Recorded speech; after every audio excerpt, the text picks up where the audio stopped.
인생은 심은 대로 거둔다.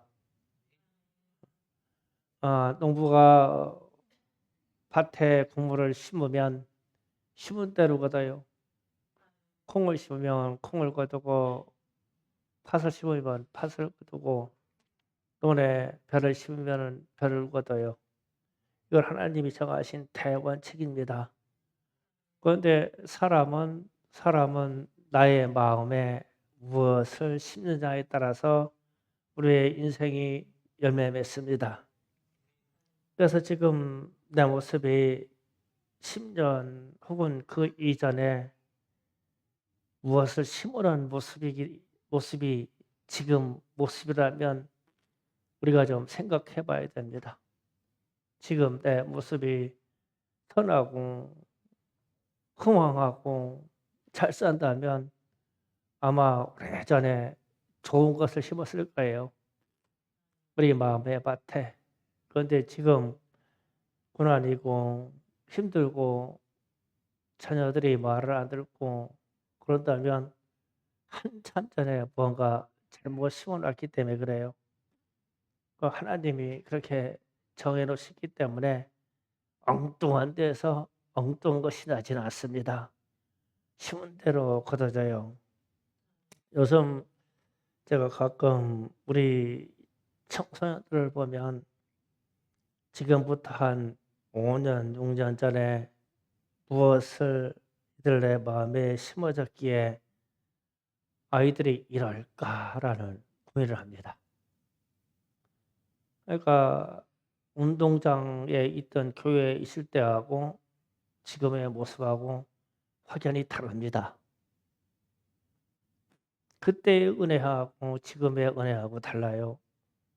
그래서 그때 무엇을 심어놨기에 우리 아이들이 이렇게 변할까라는 그런 생각을 합니다. 그때는 아이들이 영적인 자질이 아주 좋았어요. 그래서 우리 교회에 오시는 선교사님들이나 외부 목사님들이 우리 아이들이 교회에 오면은 쫙 앉아가지고 성경 읽는 모습 때문에 동영상 찍어가지고 그랬거든요. 그 선교지에 가서 한국 교회 아이들은 이렇게 성경을 읽는다고 하려고. 그런데 뭐 요즘은 그런 게 없어요. 그래서 그때 당시에부터 생각을 해봤어요. 우리 아이들에게, 우리 자녀들에게 무엇이 심어졌나? 스마트폰이에요. 제가 보기에. 핸드폰이 심어지기 시작한 거예요. 개별적으로 핸드폰을 다 주기 시작했어요. 집에서. 그래서 다 핸드폰 세계에 빠져버렸습니다. 그때 당시에 잘못 심은 거예요. 우리 부모님들이 경제적으로 많이 좋아지고 그러니까 당연히 문화적인 이것을 써야 되는데 어떤 대책 없이 쓰겠죠. 그러다 보니까 잘못 심어진 거예요. 핸드폰이 나쁘다는 게 아니에요. 잘못된 목적으로 심어졌다는 거예요. 우리가 가끔 이 청소년들이 사회 적응을 못하는 아이들 보면 지나치게 게임에 빠져 있어요. 인생에 게임을 심어놨어요. 어렸을 때부터. 그래서 게임이 스트레스 풀리는 일이고 게임이 재미있고 또 게임을 통해서 그런 사람들하고만 교류할 수 있잖아요. 그래서 가상의 세계에서 게임에 빠져서 항상 게임을 해요. 그래서 어렸을 때 이 아이들에게 전자 게임이라는 것을 심어놨어요. 그렇기 때문에 공부할 일이 없죠. 자기 개발할 일이 없어요. 그것만 하면 재미있고 스트레스 풀리니까. 그런 아이들에게 기술 배우라고 해봐요. 난리 납니다. 이 좋은 세상에 3D 업종을 갖다가 내게 된다고요? 난리 나요. 가상의 세계에서 충분히 살 수 있는데요. 그래서 우리는 지금 우리가 우리 자녀들에게 혹은 우리 주변에 더도 말고 5년, 10년을 내다보고서 과거로 돌아가서 무엇을 심어놨느냐. 그래서 핸드폰을 심어놨고 영상을 심어놨고 그리고 대화를 하는데 핸드폰으로 대화하기 시작해서 카톡 문화나 이런 걸로 대화하기 시작했어요. 제가 우리 자녀들에게도 절대 못 쓰게 하는 단어가 있는데 이거 안 없어져요. 이게 뭐 악인데 안 없어집니다. 그러니까 이 모든 핸드폰 대화를 쓰면 이거 있잖아요. 이거 이거를 써요. 여기에다가 어떤 모음을 갖다 붙여보세요. 이게 웃음이냐고요. 이게 웃음이냐고요. 이게 다 마귀 웃음이에요. 이게 마귀가 심어놓은 이게 언어예요. 이거는 어떤 모음을 갖다 붙여놔도 이게 좋은 웃음소리가 안 나와. 이게 키키키키. 야, 참. 그래서 우리 자녀들에게 좀 제발 좀 이것 좀 써라. 이렇게 좀. 이거 안 되냐? 며칠 써. 응. 붙여봐. 하하하하하. 호호호호호. 어이, 그렇잖아요. 다 이거로 심어놨어. 이거로. 그래서 우리는 저렇게 이 비굴하게 웃는 웃음소리를 우리 영역에 심어놨기 때문에 저 대화를 하는 사람들은 비굴할 수밖에 없어요. 마음이 심어졌거든요. 저 단어가. 그래서 이 댓글로 비판하는 거 봐봐요. 저는 거진 다 읽고 답변을 안 써요. 거진 답변 안 씁니다. 그런데 전후 사정 얽히는 것은 다 파악해요. 그래서 큰일 났네. 웃기고 있네. 싸움 나게 생겼네. 저 사람의 의도는 다른 방향이야. 던진 말에 다른 방향이야. 저거 때문에 저것 때문에 마귀 웃음 때문에 전혀 의도와 다른 것을 뒤에다 숨겨놓고 진실을 말하지 않아요. 우리 마음에 저게 심겨져 있어요. 그러면은 토의를 하겠죠. 열매가 맺혀져요. 내일부터 제가 여러분의 카톡 왔다 갔다 한 것을 확인할 거예요. 밑으로 다 바꿔요. 최소한 사람이 웃으려면 하하하 호호호 웃어야지. 아주 참으려고 웃으려고 해도 흐흐흐 이래요. 참 그것도 괜찮아. 후대야 나왔지. 그러니까 사람의 웃음이 즐거워야 되잖아요. 즐거운 것을 심어야 내 마음이 즐겁죠. 비굴한 소리를 심었는데 우리는 앞으로 비굴함만 열매 맺어요. 웃기를 그렇게 웃으니까 문자로 싹 바꾸세요. 이건 다른 데서 듣는 얘기가 아니에요. 제가 연구한 얘기예요. 그래서 우리 딸들이 셋이 싸우잖아요. 그 많이 쓴다 싸워요. 저거 쓴다 많이 싸워요. 왜냐하면 비법가든 다 말이 저거 던졌으면 안 말은 아무리 좋은 말 썼어도 비꼰 거예요. 그래서 싸움 나요. 그래서 제가 막 불어해가지고 막 우리 딸들 불러가지고 혼내고서 밑에 거로 바꾸게 하면 좀 잠잠해요. 그래서 내가 잊을 많으면 또 바꿔요. 또 바꿨어. 또 싸움 날 일이 생겼지. 진짜예요. 심는 대로거든요. 언어도요. 그래서 깨달으시기 바랍니다. 그래서 우리는 우리 주변에 잘못된 언어와 핸드폰 문화와 게임 문화를 우리 청소년들에게 심어줬기 때문에 앞으로 5년 후, 10년 후에 우리 청소년들의 세계가 캄캄합니다. 그러면 이거를 빼야 돼요.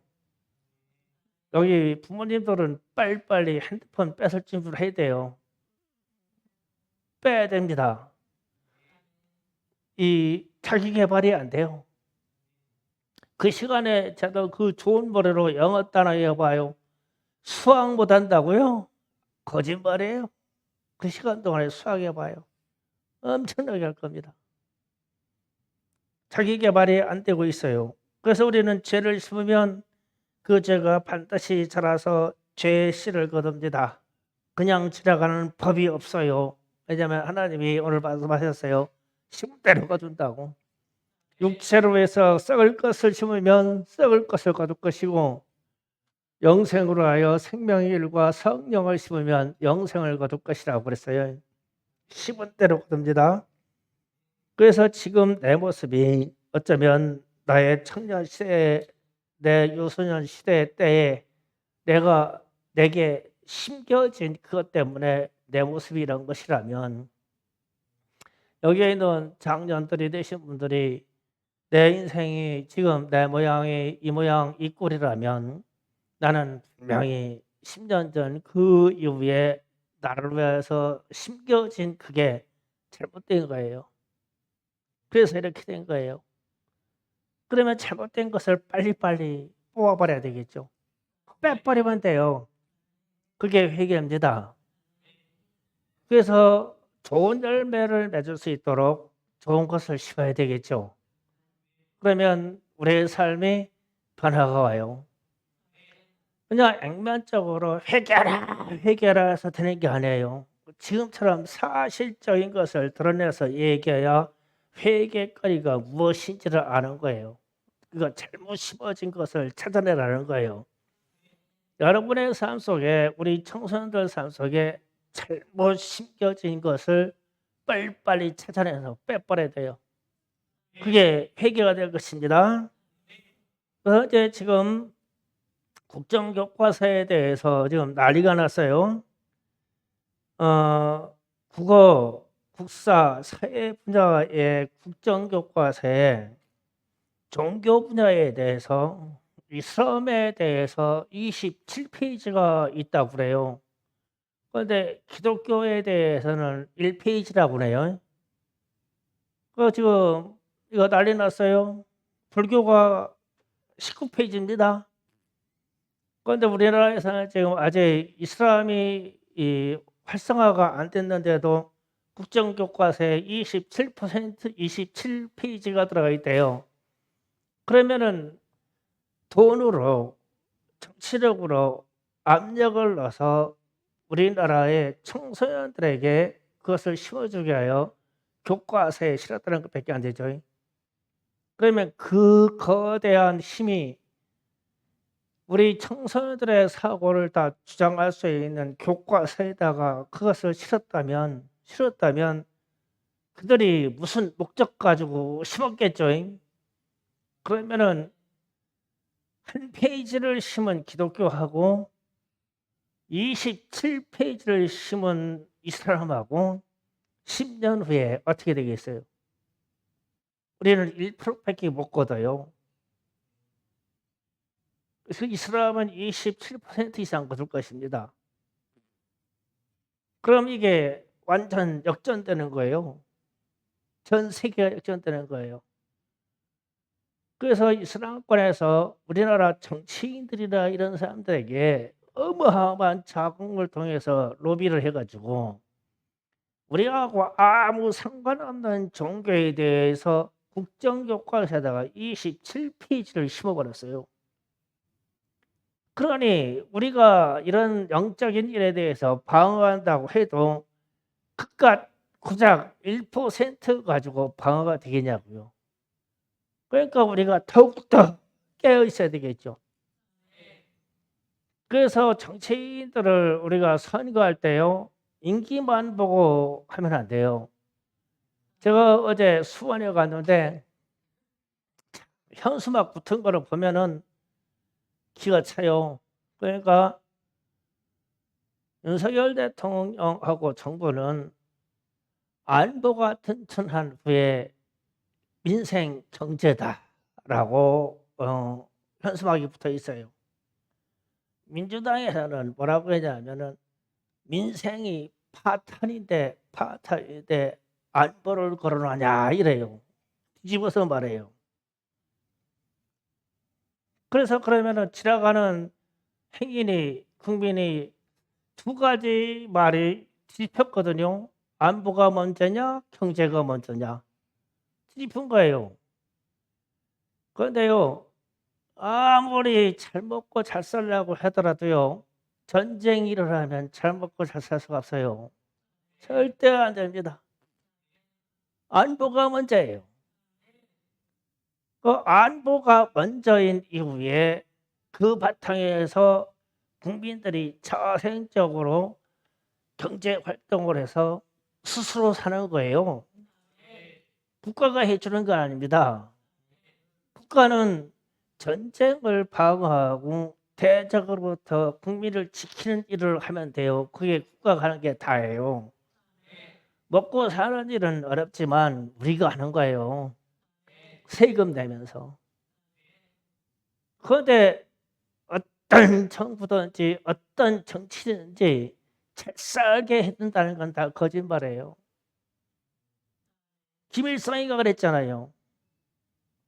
잘 살게 해주고 평생 쌀밥 먹게 해준다고 했는데 평생 강냉이밥밖에 더 줬냐고요. 그 잘 살게 해준다고 먼저 말하는 건 거짓말이에요. 다.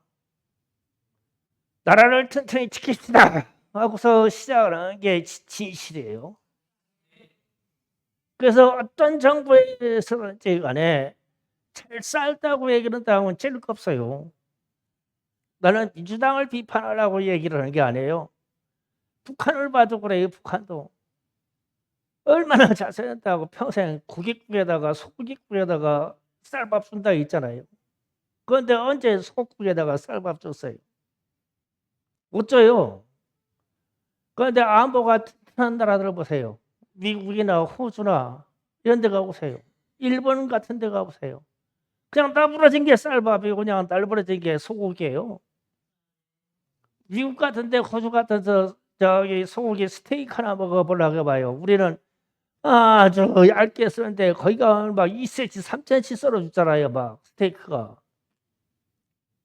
그 널브러진 게 고기란 말이에요. 그런데 그런 나라의 특징이 뭐예요? 잘 싸자 얘기 안 해요. 이 국가 이 안보를 얼마나 튼튼하게 합니까? 전쟁 방어 능력을 갖고요. 그러면 그냥 잘 살게 돼 있어요. 우리가 안전하니까. 국민들이 열심히 살 수 있고. 그래서 오늘날 우리가 심한 대로 거둔다고 하면은 정치적인 분야이든 경제적인 분야이든 사회적인 분야이든 우리 청소년들의 정신세계 분야이든 국정교과서의 분야이든 무지무지하게 잘못 심어지고 있는데 우리가 이것을 깨닫지를 못하고 있는 거예요. 그래서 자꾸만 주님이 깨어있으라 하는 이 말씀이 너무 걱정스러워요. 우리가 어떻게 깨어있냐? 세상 물정을 모르는데 어떻게 깨어있냐? 정치의 흐름을 모르는데 어떻게 깨어있나? 경제의 흐름을 모르는데 어떻게 깨어있나? 애들은 게임 속에 빠져있고 컴퓨터에 빠져있는데 어떻게 깨어있냐? 애들은 성경을 읽지 않고 핸드폰만 보고 있는데 어떻게 깨어있냐?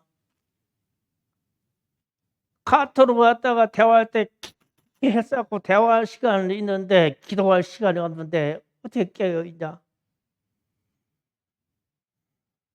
믿음을 심어야 되는데 우리의 믿음이 어디가 있는가 싶고 뭘 심냔 말이에요. 그러면서 선행을 심어야 되는데요. 착한 일을 심어야 되는데 내일 우리 선교회 나무 심은 거 우리 청소년들하고 같이 가꾸자 그랬는데 걱정이에요. 또 쟤들 또 막 노동 착취 시켰다고 또 막 총회계 목사 신고할까 봐. 선행에 이거를 잘 갖고서 아프리카로 보내가지고 제가요 나무 심고 있잖아요. 나무 심게 3천만 원에 팔리던 5천만 원에 팔던 1억에 팔리더니요. 1원 한 장 안 떼고 그대로 집행합니다. 거기에 투자한 돈을 회수하려고 안 해요. 저는 그런 생각이에요. 이러나 안 됩니다. 팔리는 즉시 아프리카로 보낼 거예요. 왜냐하면 내 자신이 선한 일에 대해서 집행되는데 콩고물이라도 내가 떼어버리면 쟤들이 나중에 신고도 하니까 노동착 쳐가지고 얼마나 떼먹었다고. 그렇게 선행을 심어야 되는데 선행을 심는 자체도 이 이끌고 가는 지도자가 눈치를 봐야 돼요. 그래가지고 나는 옛날 충격이 있잖아요. 충성교회 와가지고 성민이 친구 애들 와서 저 밤산에서 길을 치우고 나뭇가지 치우는데 야 니네 교회는 맨날 이렇게 이러냐? 교회 그만두었어 걔는. 이게 방어는 적이 없어 이런 거에 대해서.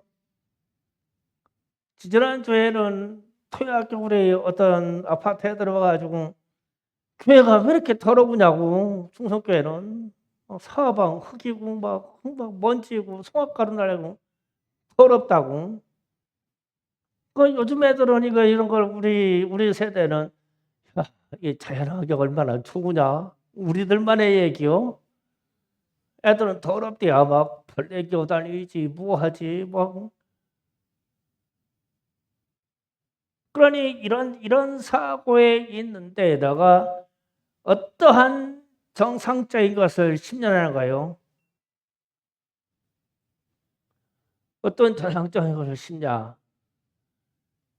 그래서 오늘 우리가 말씀도 심어야 되고 선행도 심어야 되고 믿음도 심어야 되고 기도도 심어야 되고 눈물로 씨를 뿌리는 것도 심어야 되는데 시편 126편 5절 6절을 마지막으로 띄워주고 자, 다 같이 읽어봅니다. 시작. 눈물을 흘리며 씨를 뿌리는 자는 기쁨으로 거두리로다. 울며 씨를 뿌리러 가는 자는 반드시 기쁨으로 그 곡식단을 가지고 돌아오리로다. 아멘. 이 농부가 저게 이 전쟁 포로에서 돌아올 때 쓴 시거든요. 전쟁 포로가 되었어요. 바벨론에 전쟁 포로가 됐으면 농부가 씨를 뿌릴 수가 있겠어요? 그래서 씨를 뿌리려면 밤에나 누구 안 볼 때 몰래 눈물을 흘려가면서 씨를 뿌려야 됐어요. 왜냐하면 몇 개월 후에 1년 후에 자식들이 살아야 할 그것 때문에. 왜냐하면 포로로 끌려간 이 포로는 낮에는 정상적으로 노예 생활을 해야 되잖아요. 끌려가서 노역을 하고 공역을 하고 이래 돼요. 그렇다고 해서 저쪽에 있는 지배자가 내게 딸린 식구들에게 먹을 것을 넉넉히 주잖아요. 막 고생을 훨씬 하고 와서 새벽에 일어나 가지고 일하기 전에 내 가족을 위해서 밭을 일고 씨를 뿌려요. 눈물로 씨를 뿌릴 수밖에 없겠죠. 얼마나 고통스러우면. 앞으로 지금 많은 사람들이 예견합니다. 5년, 짧게는 5년, 길게는 10년까지 극단적인 경제적인 어려움이 올 거라고 예견합니다. 이렇게 되면 눈물로 씨를 뿌리는 일이 생길 거예요. 우리 청소년들 세계와 우리가 생존해 있다면 우리 세상에 그런 일이 생길 거예요. 그렇다고 하면 눈물로 씨를 뿌리는 일이 생기게 될 겁니다. 그러면 미리 뿌려놓는 게 좋아요. 그러니까 지금 이런 얘기 했잖아요. 우리의 인생은 지금 뭔가 잘못 심겨줘서 잘못된 것을 거두고 있습니다. 라고 지금 얘기하잖아요. 그러면 잘못 심어진 것을 뽑아버리고 좋은 것을 심기 위해서 지금 눈물실에 씨를 뿌리는 게 좋아요. 우리 애들 만약에 핸드폰 압수해 버리면요, 쟤들 한 달은 울거려. 막 보통 짜고 그러지 않을 거예요, 아마. 난리 날 거예요. 그런데 잘못 심어졌다고 부모가 판단되면 뺏어야 돼요. 싹 다 걷어들여야 됩니다. 왜냐하면 앞으로 10년 후에는 더 난리 날 것이니까. 이게 우리가 회개하는 방식이에요. 오늘 우리 스스로를 돌아봐요. 나는 지금 내 이 모습이 내 인생이 수십 년 전부터 잘못 심어져서 내가 만들어진 거야. 그러면 잘못 심어진 요소를 빨리 찾아서 뽑아버려야 돼요. 그리고 눈물로 좋은 것을 심어야 돼요. 그러니까 잘못된 것을 뽑아내고 좋은 것을 심으려고 하면 쉽지가 않다는 얘기예요. 눈물로 씨를 뿌릴 수밖에 없다는 거예요. 그리고 앞으로 코로나보다 더 힘든 경제적인 공황이 온다고 그러는데, 여러분요, 막 생활에서 빚을 지는 거나 이자 나가는 거나 극단적으로 줄여야 됩니다. 큰일 납니다. 앞으로 다 팔려가요. 그래서 우리 자신이 지금 사는 삶에 작은 기업을 갖고 있든 어떠한 사업체를 갖고 있든 직장을 갖고 있든요, 진짜 감사하고 소중히 여기게 돼요. 이따 뭐 승질 난다고 내팽개 치는 게 아니에요. 앞으로는 죽습니다. 그 정신 바짝 차리고 지금부터 뽑아버릴 걸 뽑아버리고 좋은 것을 심고 지금부터 눈물의 씨를 뿌려서 이런 위기가 올 때 살아남을 수 있는 것이 기독교인의 능력입니다. 기도하는 사람의 능력이에요. 이 능력을 찾아가시길 바랍니다. 자, 기도 준비합시다.